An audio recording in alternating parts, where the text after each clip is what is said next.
can definitely see in practice how it will benefit clients. And I don't think it is something just for my interactions with clients. I think it goes much deeper and further than that. It's my interactions with the team, my colleagues, interactions with my friends, my family. It does feel like a way of being. The thinking environment is something that as a business we have engaged with sort of over the last 5 years, and it's had a big profound impact on how we run our internal meetings and how internal communication and thinking is done. Lack of interruption, space, equality are all things we try and incorporate in meetings, and I have done that, but it's never been as purposeful as I found in the last couple of weeks, where often we haven't sort of laid out clearly as we did in thinking partnerships, that this is basically a thinking partnership, because they haven't gone through the work, clients haven't gone through the work, they don't understand that. But without even doing that, been able to use a lot of the words to just say, look, I'm going to give you uninterrupted time to think, to reflect, to go wherever you want. In terms of the impact it's had with clients, it's about me recognizing that there is this kind of other slice to the role, recognizing what's really going on under the surface, and then also recognizing that the person to think through the solutions is the client, at least when it's to do with their own lives. Obviously the financial stuff is always going before our lives.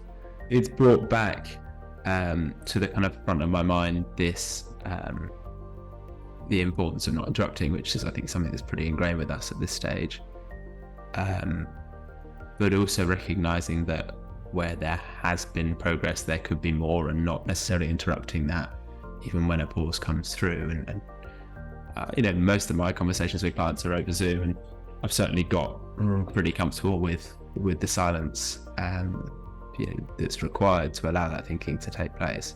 We run into assumptions that clients make all the time, right?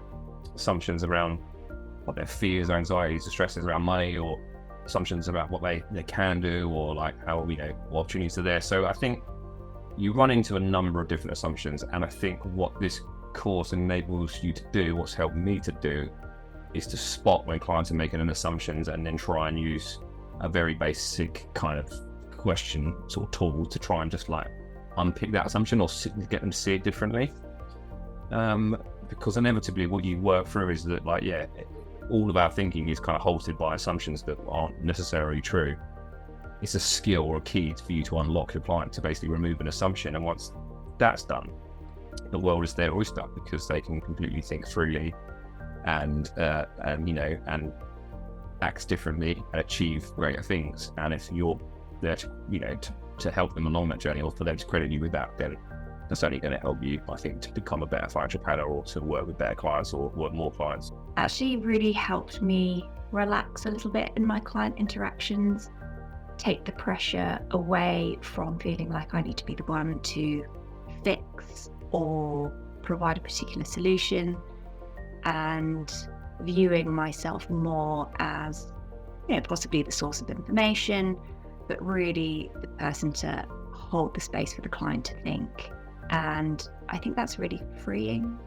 I think the work that this course has helped to develop for me with clients is taking that step back and really finding out what's important, and finding out the root cause of some of the responses that you get from clients on subjects like retirement. And what benefit that's had for me, and by extension my clients, is that we've really been able to dig that bit deeper, and the outcomes as a result have been hugely beneficial, and in most cases have resulted in people getting something out of life that they probably wouldn't have got had we not taken that time to really dig that bit deeper.